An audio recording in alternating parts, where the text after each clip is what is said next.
For quarter number 3. So time for the second half as the Steelers have the lead, and they will also be receiving the football here to start the third quarter. All of 360.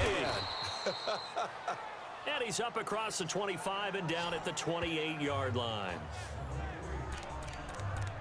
The Steeler offense now with a football first here to begin the third quarter. They built a good first half lead. Now they have a chance to add on to it. And what I'm thinking is that the offensive staff spent the entire halftime just working with them on, here's what we think they're going to do to attack us in the second half. Nice first half that we've had, guys, but be prepared for some change-ups. We're going to see them when we kick it off in the second half. See how they handle any adjustments that might be made defensively.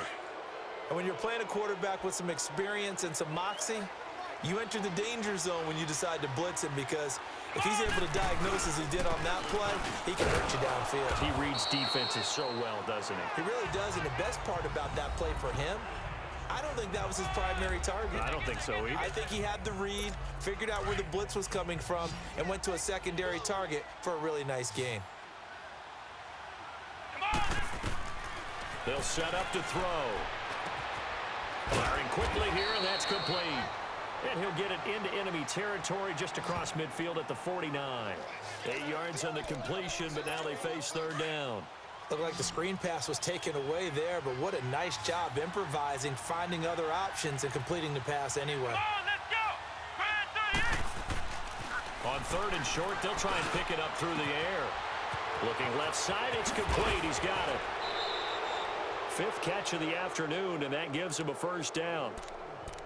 Whatever the discussions were at halftime to try to slow down this offense, it has not worked to this point. Yeah, I have a vision right now of everything that was discussed at the half just being torn in shreds or being erased off of the Microsoft Surface tablets, because none of it is working. They are really locked in on offense. That's going to go as a loss of 4, and it'll be second down. Now, that was well defended, and as a cornerback, what you're taught when you see a wide receiver screen, either you get underneath the play before the blocking forms, or you're going to have to fight your way through it by getting through some blocking. That was a really nice play there. Throwing again on second down, but this time it's incomplete. Anytime a defense can sit back in a zone like that, it tends to create a lot of congestion in the middle of the field. Makes it very hard to slot one in. Looked like I-4 at rush hour in your hometown of Orlando, Florida. An absolute mess. Oh, he's got a man wide open, complete. And inside the 20 before he's brought down. The passing game in rhythm right now for Pittsburgh. There's another first down. Nice catch right there. Brings to mind the sentence, when in doubt, find your veterans. I used to laugh back in the day when they would call guys like him crafty veterans. You get up in your 30s, you're still playing receiver, but you're around that long at that position, you're doing something right. Just remember this. When he was young, he thought the crafty veteran was simply a guy who couldn't run anymore. Now he understands a little bit better.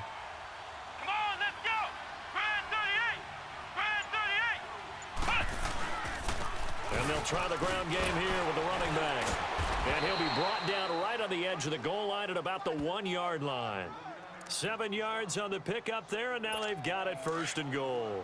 Looks to me like maybe there's a little attrition setting in with this drive, because when you see that type of a run, I get the feeling the defense getting a little bit tired. And that's the last thing they need, especially when they look up at the scoreboard. Looking to throw. Got his man. It's caught for a Steelers touchdown. In for the score. And the Steelers are going to add on to their lead. In order to lead in a game, you're going to get plenty of contributors, but that's his second touchdown catch of this game. He's one of the key guys in this one. And you better believe he'll be looking for the hat trick here as this one continues to go.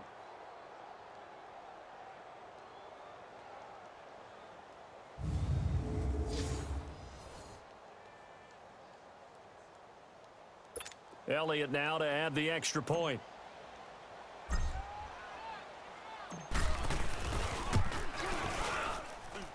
Elliott good on the extra point, and the decision to just kick the extra point winds up successful. Out is the kickoff unit as they run up and send this one away. This will be fielded on the back line of the end zone. And no run back here. This will be a touchback, and it comes out to the 25-yard line.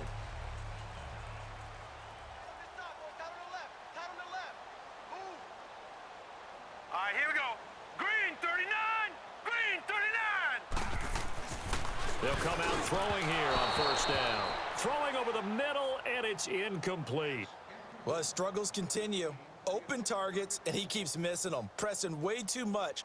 He may have a big arm, but until he learns how to harness it and have some touch, he's going to continue to struggle.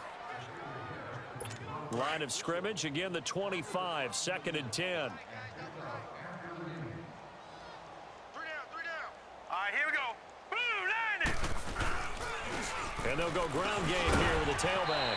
And it'll work his way across the 30 to the 32. 2nd down, a little more productive than first. 7 yards on the gain. It gets him to 3rd and 3 now. And after that type of a run, there's some talking going on down on the field, but it's not trash talking.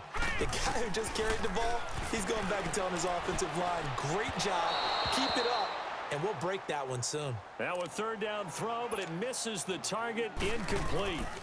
And we're into the 2nd half now. This is an offense that continues to struggle to sustain a drive. Looks like they're just totally out of sync, whether they're running the ball, passing the ball like we saw there. I don't know, the rhythm seems off. A great return there of 22 yards. And the offense will take over with a new set of downs. The Steelers offense now, they get ready to head back on the field. And that last drive, a long drive, but not just that, they had a great air attack going. Do they stick with that? I would think that they would, because if they were confident enough to do it on the last drive, starting backed up in their own territory, why would you change anything? They've got to be confident about what they're presenting and continue to do so. Yeah, because the secondary, they really look clueless. And that was amazing because that drive went and went, no adjustments and no big plays by the defense to knock the ball away. We're back now in KC. A lot of folks starting to make their way to the parking lot. Their guys trail big here to begin quarter number 4. Come on, let's go. White 90. White 90. Back to throw. And he's going to drop this off to his fullback. And he'll get it down to the 47 here. 9 yards on the pickup there, and it keeps the drive alive. And a good quarterback facing zone coverage. If he has just a little bit of time to survey the scene, that's what's going to happen. No doubt about it. If there's no pressure, he's going to continue to pick them apart because he'll have all that time to find someone open downfield. He can only cover for so long. So maybe they want to go to a zone blitz scheme, get a little bit more pressure. Remember when Carolina did that against Denver? They lost the game ultimately. They dropped the defensive end out, and he ended up with an interception in that game in Super Bowl 50. Maybe some sort of scheme like that to try and get more pressure at the passer.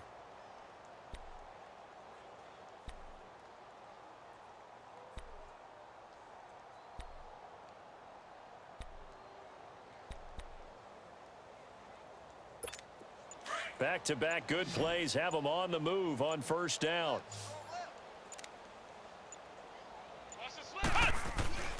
They'll look to throw here on first down. Okay, I'm not quite sure how to judge that one. Maybe didn't have enough legs underneath him. Mechanics might have been off. Maybe some fatigue. That one came up short. Yeah, 4th quarter. Maybe you do start to watch as the arm there, the leg's still there. This has been a tough game. 2nd and 10 now from the 27.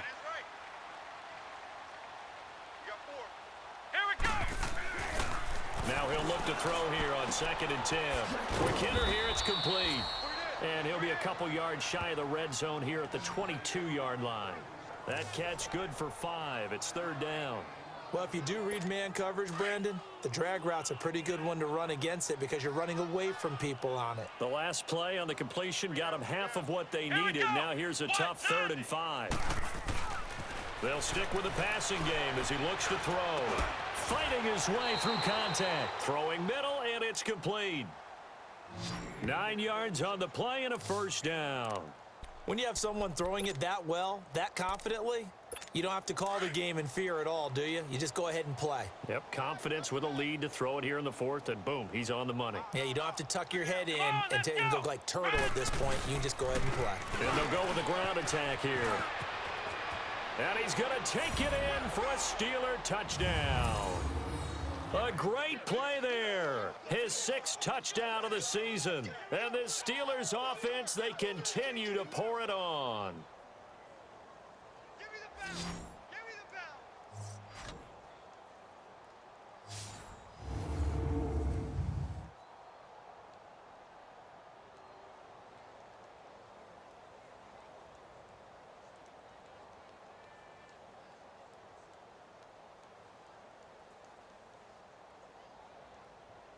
Elliott on for the extra point.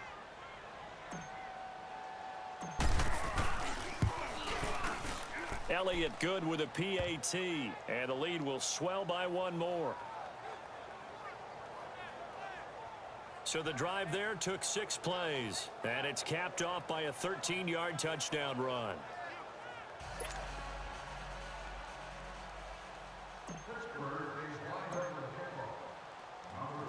Set now to kick this one away, and off it goes. That'll be taken in the end zone. And no run back here. This will be a touchback, and it comes out to the 25-yard line.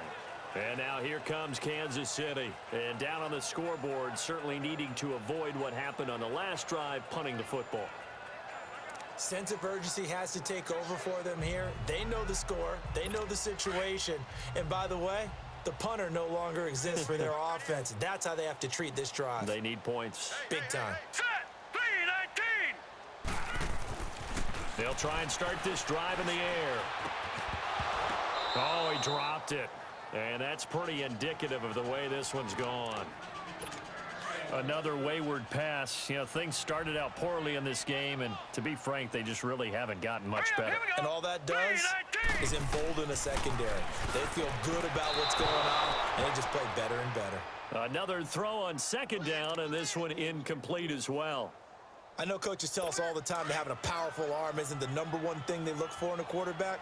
But when you're trying to throw inside routes and you need to put some heat on it, it helps have the big gun. In this case, just a little bit too much. Now back to throw. And incomplete. The contact made the ball roam free and brings up 4th down. We have not seen a whole lot of wide-open receivers. Everything seemingly has been contested. And that's another nice job there to force an incompletion. They've been very cohesive, knowing each other's moves all game long, and they've been on the spot just about every time. And they've held them in check on the scoreboard. He had his sights on the end zone, no doubt, but is brought down after a huge return there. And the Steeler offense, they're set up nicely as they take over. And Pittsburgh getting set to take the field. And this game comfortably in hand. The scoreboard speaks for itself, but you still got your starting quarterback out there. When do you go to the backup? Let him get some time. And that's one of the great questions in the NFL, Brandon, because I'm just going to tell you, in the 2015 season, I commentated on 3 games in a row that were blowouts. And in none of them did the starting quarterback ever come out of the game for the team that had a big lead. And in each instance, I asked the coaches later on, why didn't you do that? And they all looked at me and said, just don't really do that in the NFL. You know, these guys play, and we just play them all the way through. Now, in certain situations, they will take them out, but for the most part, they're not as worried and concerned about getting them out of the game, and that's always puzzled me a little bit. Partner, this is one of the best routes anyone can have in their offensive playbook. Tough to defend because you think it's a go route, and then he breaks it back on the comeback. There's one other thing you need as well. A well-thrown ball. Exactly right. You have a guy who has some precision in throwing the football because of the timing of the route. Now, meanwhile, a pass that should have been intercepted, but it winds up falling incomplete. Let's go. White 90. And they'll go on the ground. His carry with the extra effort is going to get him stopped up just shy of the 10. Give him 7 yards on the carry, and it will take us to the 2-minute warning. Time for a break. Back to finish it off on EA Sports after this. So the Steelers with the football as we get you reset. They've got a 3rd down now as they look for one more first down to help salt this one away. Back to throw here. And he can't quite pick it. No interception so far. That probably should have been their first. But at least it's 4th down. Something we haven't really seen much of from him. An incomplete pass. Yeah, last week he finished at 70%. This week he's up over 80%. I don't know how you slow him down. Pass rush. Into heavy traffic, and it's intercepted. Picked off down near the 5. And the return will stop them well inside their own 20 at the 15-yard line. Now they get a 4th quarter pick. A little something to hang their hat on, I guess. Okay, so let's face it, though. Who's happy about this play? Fantasy guys, right? Yeah. The analytics will tell you one thing or another. That's a bad play on one hand, a good play on the other, but it's all about the fantasy points here. Yeah, because this ball game is over. They may want to go back to that one. First play of the drive, good for 15 and a first down. Hard to believe his first catch of the game defensively. They bottled him up. That's why they're well on their way to victory. Put your best cover guy on him and then change the coverages behind him throughout the game. Brackets, double, zone, man, you name it. Make sure he gets a lot of angles. They hold him to only 2 there on the screen. It's second down. One thing I think that's safe to say defensively, the tackling's been really good. And because of that, it's been very, very hard for them to move the ball because you're not getting the benefits of run after catch. They're tackling him almost on the spot. That means you have to run extra plays, harder to move it. And he'll be brought down shy of the 40 at the 38-yard line. It'll be a gain of 6, and that'll make it third down. Watch tight end, watch tight end. Tight right, tight right. All right, here we go. 3-19. They'll go to the air here on 3rd and 2. Now they go screen. It's complete. He's got a first down and then some at midfield. And finally down at the 36-yard line. It's so annoying how they just shuffle, side shuffle, instead of just run. What do you think he's going to do? Flea flicker it? Off the line of scrimmage. It's so annoying. I know I'm getting mad at simulated NPCs. I should be getting mad at how shitty you are. And he gets this one inside the 15, just Now a we yard have or a 2 shy of the 10. scoring A really nice gain of 25 yards. Here we go now. Green, 39. From the shotgun now, here's an inside give. And a loose football. So we've got a challenge. Our referee's going to take another look on the tablet. After review of the play, the ruling on the field is reversed. What was the point of that? Except to try to stop the clock for as long as possible. This challenge was initiated by the guys in New York taking a look at the play. Less than 2 minutes to go. Yeah, I'm sure the coach wanted to challenge it, so he's probably going to send the New York office a holiday card. A big offensive explosion helped leading them to victory, and the defensive guys, they're just saying, hey, put those points up every week, we'll just keep winning. They will gratefully accept them, won't they? It makes their job that much easier when they're scoring that many points. Allows them to play with a totally different style and a different flow. So for Pittsburgh, they remain as hot as anyone, 6-0 now through the first month and a half. And they'll get another road test next week as they head to Baltimore to take on the Ravens. Meanwhile, for Kansas City, the loss will move them back to 3-2 on the year. And they'll look to get back on track next week as they travel to Denver to take on the Broncos. That'll do it for us. I'm Brandon Gaudin alongside Charles Davis. Thanks to our entire crew as well. We'll talk to you next time. So long, everybody.